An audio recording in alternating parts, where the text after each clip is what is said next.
Apenas, somente aí veremos o que é essa justiça social. Então a terra será restaurada, as sociedades não serão mais privadas daquilo que lhes é necessário para uma vida plenamente satisfatória. Aquilo que é impossível aos governos humanos combater, pois são constituídos por pessoas corruptíveis e corruptoras que roubam dos cidadãos a possibilidade de ter acesso ao necessário para a sua vida. Mas isso não será possível no governo daquele que é perfeito e tem autoridade para nivelar toda a sociedade e dar a cada um aquilo que necessita, impedindo a prática do abuso e do acúmulo de bens nas mãos de poucos. Você quer ver um pequeno exemplo do governo justo de Deus? Quando você olha a repartição de terras na teocracia israelita. Como, por exemplo, todas as tribos tinham que ter o seu lugar. Todas as famílias tinham que ter o seu quinhão, a sua terra, nem que fosse pequena. E a terra não era autorizado que a terra passasse daquela família para uma outra família, que aquela família acumulasse terras. Porque mesmo que alguém adquirisse a terra de seu irmão durante um certo período, em vista da pobreza, do empobrecimento dele, esta mesma terra, conforme a lei, teria que ser devolvida no jubileu.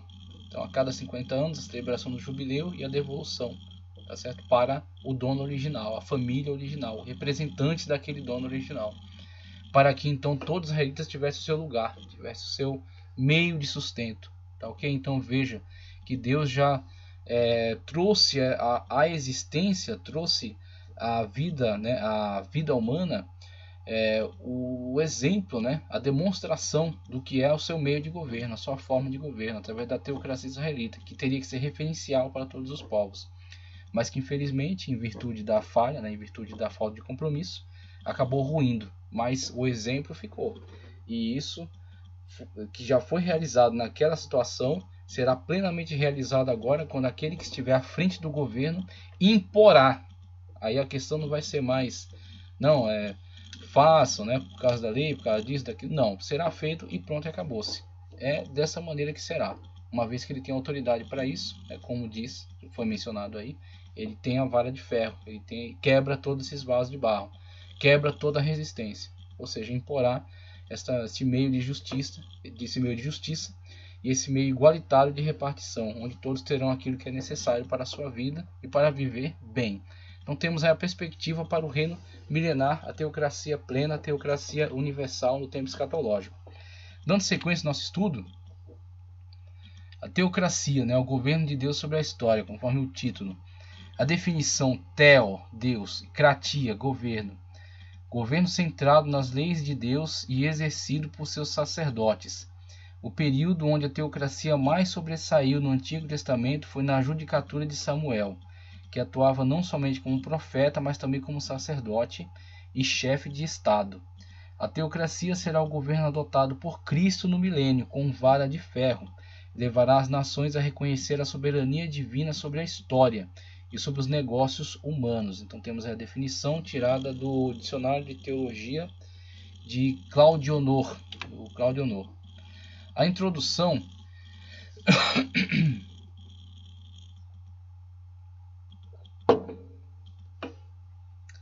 nesse trabalho vamos discorrer acerca da força que ao mesmo tempo está mais presente e atuante a mais longa data, mesmo que tragicamente seja completamente ignorada quanto ao seu poder e a sua presença por aqueles que estão obstados pela ignorância. O governo de Deus está presente aí entre nós. Somente aqueles que se fecham na sua ignorância não o percebem, mas Deus governa sobre a história. O governo de Deus tem seu princípio e sua legitimidade no fato de que tudo que existe, por causa dele existe. Então veja aí de onde advém a autoridade desse governo. A autoridade é essa que não pode ser requerida por nenhum homem. Nenhum homem pode dizer que tem mais autoridade que você, porque na verdade ele é homem como você. Ele é um igual a você. Então nós cedemos a liderança, o poder, aí vemos Thomas Hobbes, né, discutir acerca disso, o Leviatã. Colocamos esse Leviatã no governo para que os pequenos Leviatãs não fiquem enchendo a paciência, brigando entre si, se matando. Então a gente põe esse grande Leviatã aí, deixa ele governar. Então a gente cede a ele, né, esse poder, essa autoridade. Mas na verdade ele não tem por si mesmo essa autoridade. né? Não, pelo menos não deveria ter. Pensa que tem, mas não deveria ter. Agora, nessa situação, de fato tem. Este tem autoridade, né? O Senhor, o Criador, o Deus Todo-Poderoso. Este tem autoridade. O governo de Deus tem seu princípio e sua legitimidade no fato de que tudo que existe por causa dele existe. João 1,3: todas as coisas foram feitas por ele, e sem ele nada que foi feito se fez. Logo, não pode haver poder mais legítimo, mesmo que a natureza do governo chamado teocrático seja tão deturpado em algumas nações que de algum meio ainda tentem o praticar, né?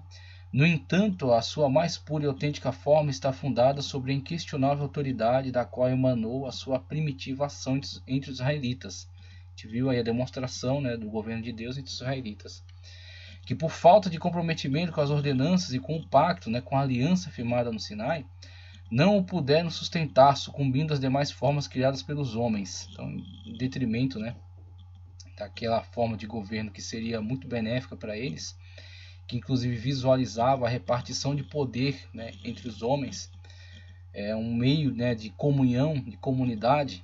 Israel é chamada a congregação, inclusive, mas infelizmente eles não puderam honrar com esse pacto, então tiveram que ceder poder a um homem, né, fazer com que este homem governasse sobre todos os demais. E aí este homem teria que entender sempre ser ele representante da autoridade máxima, que é Deus. Nem sempre entendeu, nem sempre se submeteu, né? Em alguns momentos excedeu a sua autoridade, excedeu o seu poder, se deixou levar, se deixou embriagar pela imagem de poder, né? Vemos aí algumas situações. Davi, por exemplo, quando faz o censo, né, está começando a se embriagar do poder.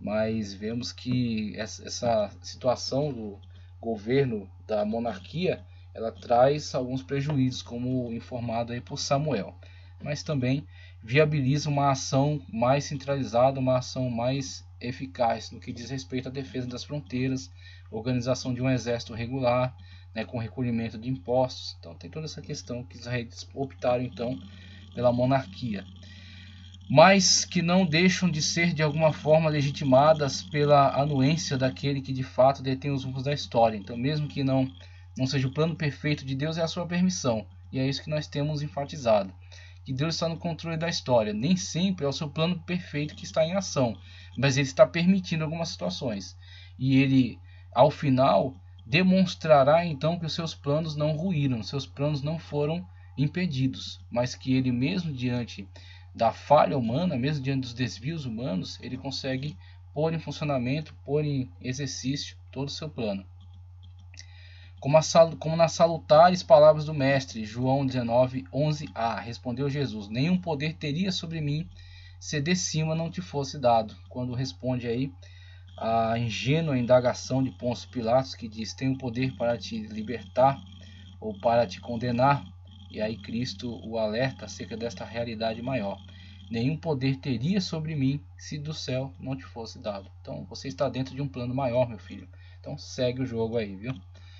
Sendo assim, mesmo que o oculto aos olhos dos que limitam-se a observar o que se apresenta no campo material, na verdade o governo de Deus, quer teocraticamente ou espiritualmente, exercido por meio da expansão do reino, seu reino, né, do reino de Deus, com a pregação do Evangelho. A pregação do Evangelho, como Cristo nos ensina na oração do Pai Nosso, seja feita na terra assim como é feita no céu, a vontade de Deus, é trazer o reino de Deus para a terra.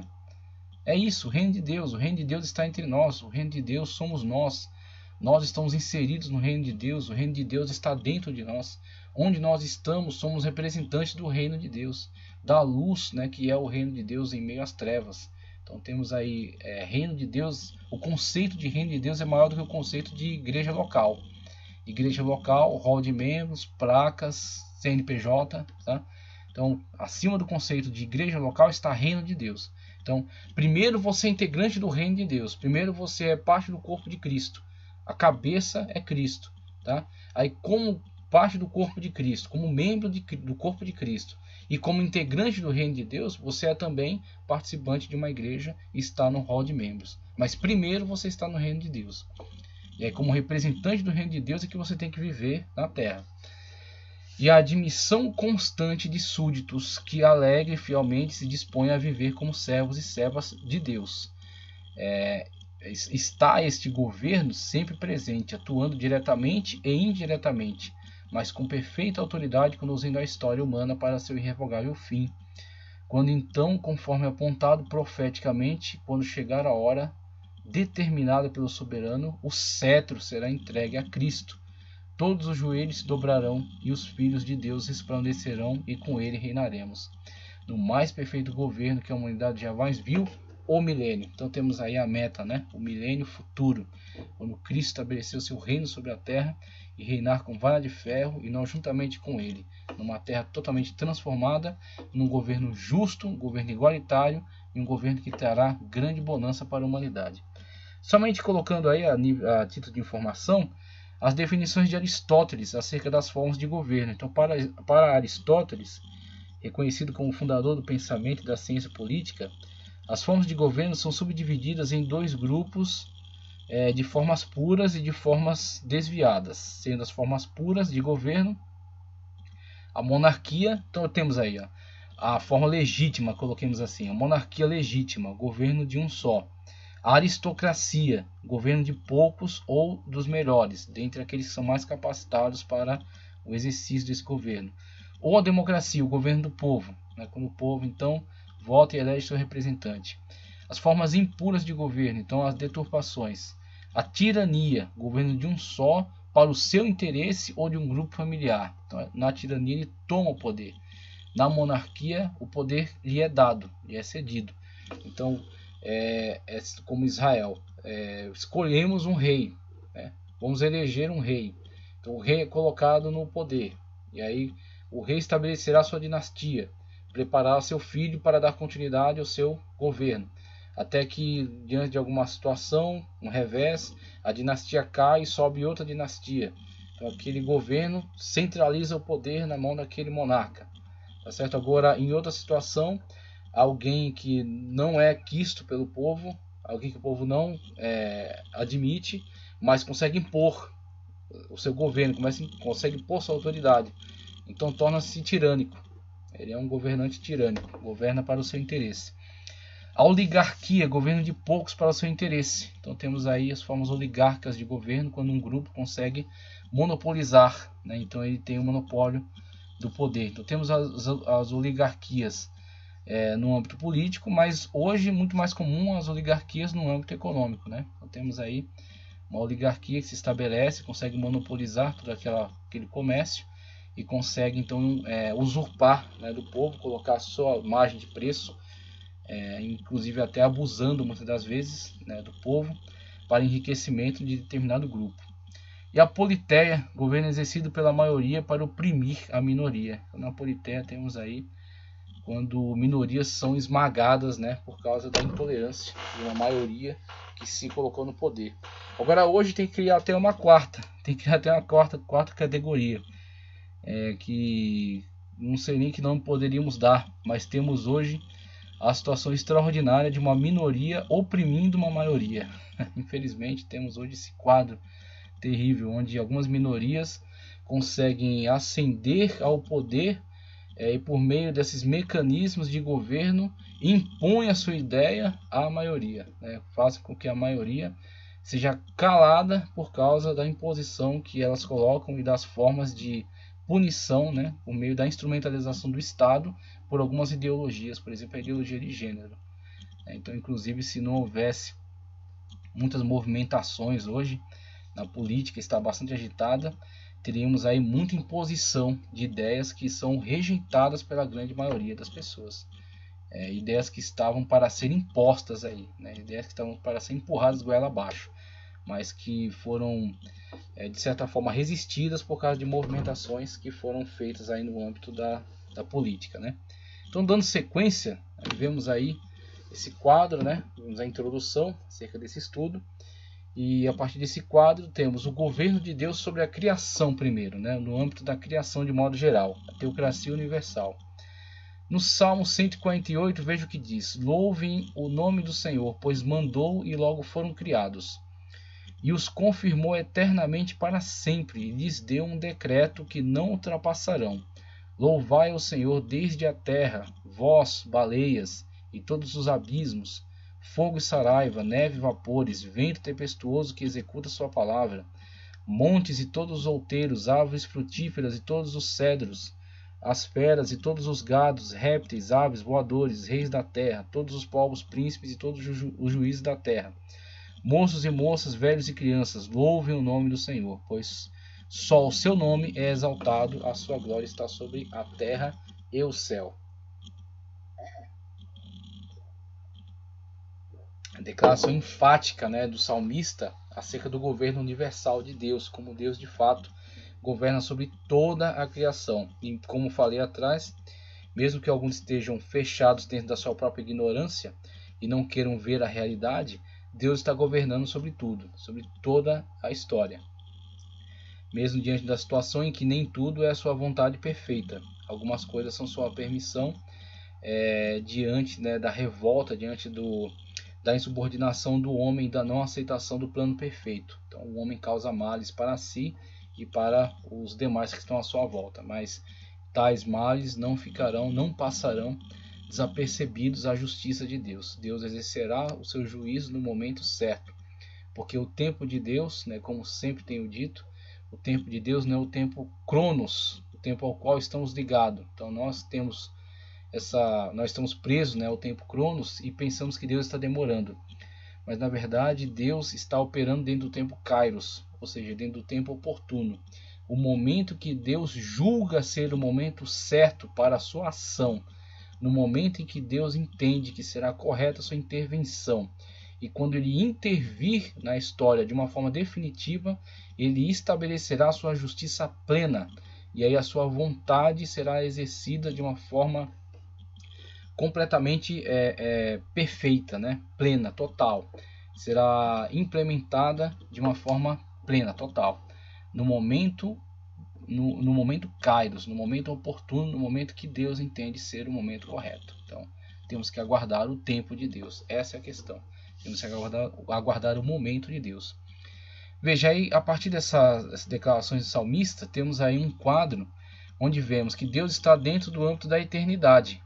Na eternidade não há esta subordinação ao tempo kairos. Então Deus está essa subordinação ao tempo cronos. Deus está no tempo kairos, no tempo da eternidade. Então Deus não está vinculado a limitações. Ele não teve princípio de dias. Inclusive até algo que eu ouvi muito interessante, que é até incorreto se dirigir a Deus definindo Deus como alguém que existe. Até alguém pergunta: Deus existe? E eu me surpreendi quando certa vez eu vi alguém dizer: olha, na verdade Deus não existe. E alguém se fez chocado diante disso, né? Deus não existe? Sim, Deus não existe. Porque tudo aquilo que existe passou a existir em algum momento e em algum momento também deixará de existir. Então o existir não é necessariamente algo que esteve sempre aí, mas é algo que passou a estar. É algo que veio a estar, é algo que passou a existir. Então, aquilo que existe não necessariamente sempre existiu e também sempre existirá. Ele simplesmente está aí. Então, Deus está para além da existência. Deus é. E é impressionante porque é a forma como Deus se define. Moisés, né, na situação da sarça ardente, Deus o conclamando a libertar o povo, a tirar o povo da terra do Egito. E Moisés pede a Deus: como eu apresentarei, né, que Deus me enviou?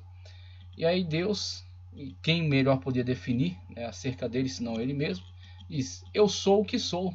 Ou seja, diga ao povo que é aquele que é, que te mandou a eles, né, a vós. Então Deus é aquele que é.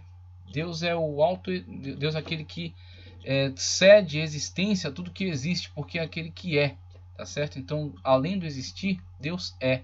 Deus é por si mesmo. Então veja que a eternidade de Deus enquadra essa questão. Deus é aquele que é. Deus é aquele que cede existência a tudo que existe. Tudo que existe a partir dele. Então ele está no tempo kairos, no tempo da eternidade. E a partir dessa perspectiva do tempo kairos, do tempo da eternidade de Deus, nós temos alguns quadros, né? Algumas situações na qual a gente vai ver a interação de Deus com a criação, Então Deus está no âmbito da autossuficiência. Então quando Deus cria as coisas, não é que Deus precise criá-las, porque Ele é autossuficiente. Inclusive existe as pessoas que pintam um quadro, né, tentando romantizar essa questão da criação, falando que Deus estava só e Ele criou as coisas, né, como um grande artista e queria que alguém admirasse, né, então criou o homem para admirar a natureza e glorificar a Deus, assim Deus se sentiria lisonjeado, né, com este elogio. Na verdade isso é uma linguagem extremamente antropopática, né? Então é um excesso de antropopatismo, né? É muita transferência de sentimento humano para Deus, é excessivo. Então Deus não esteve só em momento algum, porque Ele é triuno, Ele é Pai, Filho e Espírito Santo, e eles são autossuficientes. Então Ele não tem a necessidade de que você o glorifique para Ele se sentir bem. Ele já está muito bem, obrigado. Agora, se você o glorificar, será muito bom para você mesmo. Quando você glorifica a Deus, você estabelece um vínculo, você estabelece um elo de ligação positivo com Deus. Então você está o glorificando, reconhecendo a sua grandeza, a sua glória, a sua majestade, a sua perfeição, a sua criação. E aí você está se alimentando também da alegria, do amor, da satisfação, da plenitude de Deus, quando você estabelece esse tipo de vínculo. Então é muito bom para você glorificar a Deus, louvar a Deus, exaltar a Deus. Agora, Deus certamente se sente alegre com isso, mas não é porque você glorifica ou não glorifica que Ele está bem ou mal, ok? Então Deus está em outro plano. Ele está no plano da eternidade e da autossuficiência. Então Ele é autossuficiente. A questão da temporalidade, Deus não está vinculado ao tempo, não está subordinado ao tempo. E é a imutabilidade no sentido de Deus ser perfeito. Então não há necessidade de mudança, de variação. E aí até a gente encara a questão da imutabilidade e da criação, e aí veja que a criação é um problema dentro do conceito da imutabilidade. Então se Deus é imutável, por que Ele tomou uma atitude aqui, e essa atitude é uma variação no tempo, no sentido de ter trazido a criação à existência? É uma mudança, é uma variação. Onde está a imutabilidade? E aí, pensando acerca disso, e isso é uma questão minha, eu não estabeleço aqui como uma doutrina, mas simplesmente uma hipótese, eu coloco para você, nós temos discutido a questão da kenosis, né? Esvaziamento de Cristo no sentido da descida dele da glória, vindo até nós, encarnou, veio até nós morrer vicariamente. Só que eu penso, será que não seria a hora de entendermos que a kenosis se deu um pouco antes? A kenosis se deu em um momento anterior à questão da descida para Cristo encarnar. Inclusive é interessante quando vemos falar acerca do sacrifício, que ele é o cordeiro morto, né, desde antes da criação. Será que isso já não é indicativo de que a kenosis ocorreu um pouco antes da descida para Cristo encarnar, né, no Jesus humano? Por exemplo, dentro do âmbito da eternidade, quando houve a ação, o verbo, o logos divino, a razão universal, quando houve uma ação, e essa ação chama-se criação, a criação de todas as coisas, tá certo? Ao meu ver, o próprio ato criador é uma kenosis. O próprio ato criador é um movimento, tá certo? Quando o verbo divino, por amor a nós, para que nós pudéssemos existir, ele realiza o ato criador. Quando o Logos divino cria todas as coisas.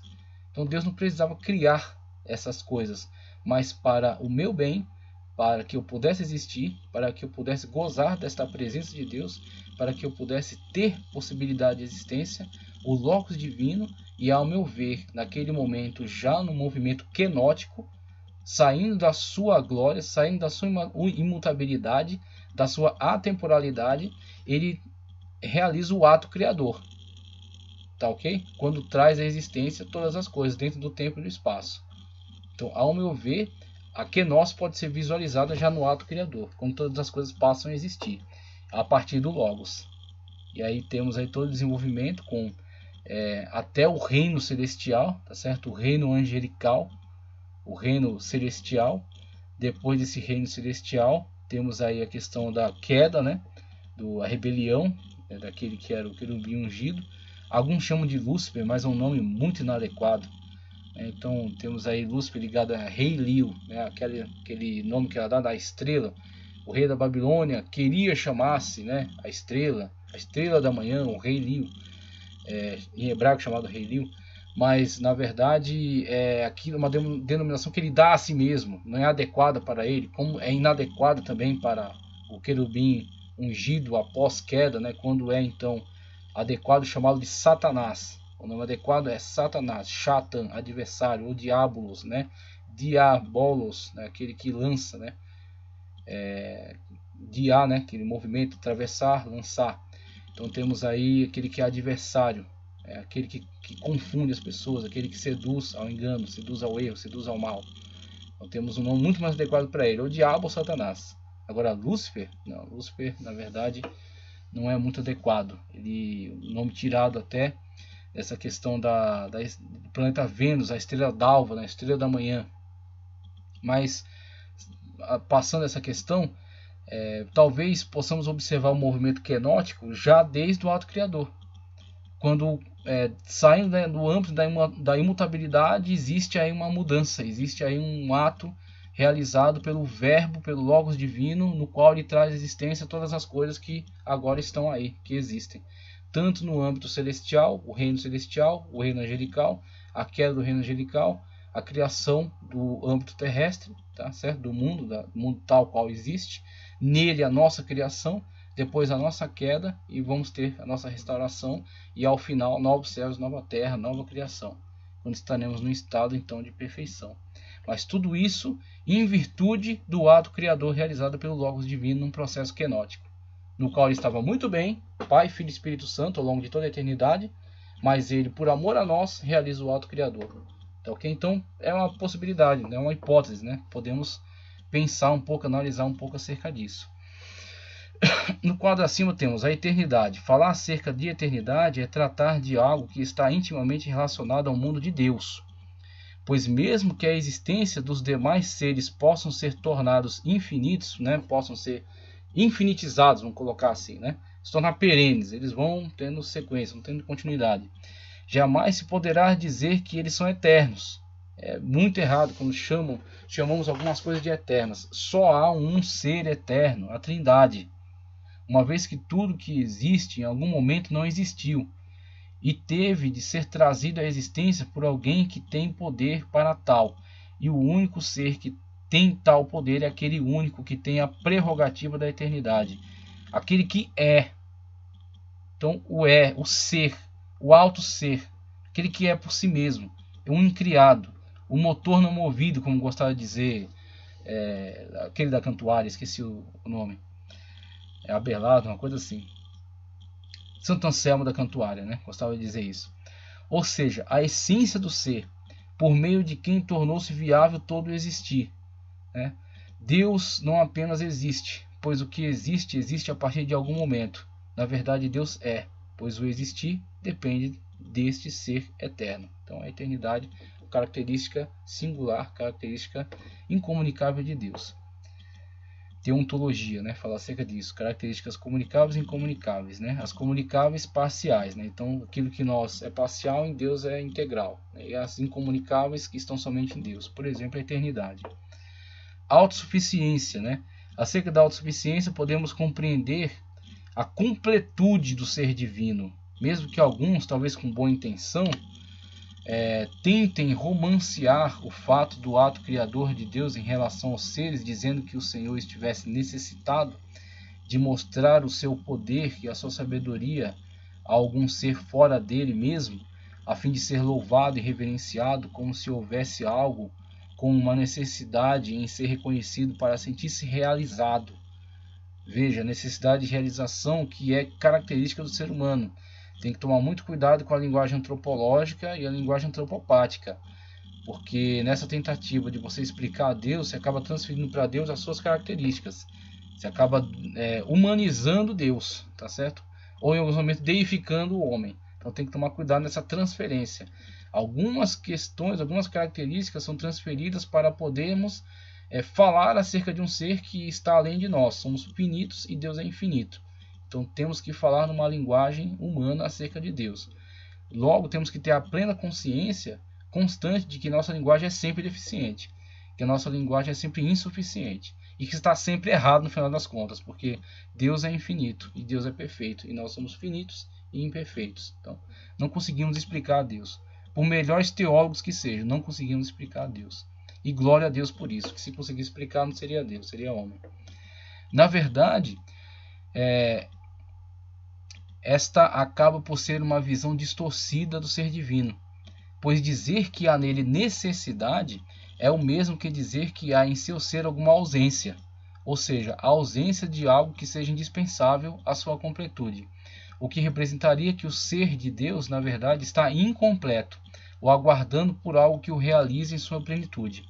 O que vemos nos textos bíblicos acerca do ato criador de Deus fala-nos sobre a sua misericórdia, o seu amor e o seu poder, mas nunca sobre alguma necessidade, pois o Deus, em essência, não necessita de qualquer ser externo às pessoas divinas da Trindade, que compõem o ser único e autossuficiente desde a eternidade. Tá, okay? Então, temos que encarar essa perspectiva aqui, de que Deus criou todas as coisas não porque Ele as necessite, mas sim porque Deus é misericordioso e quer oferecer, quer ofertar liberalmente a oportunidade de existir.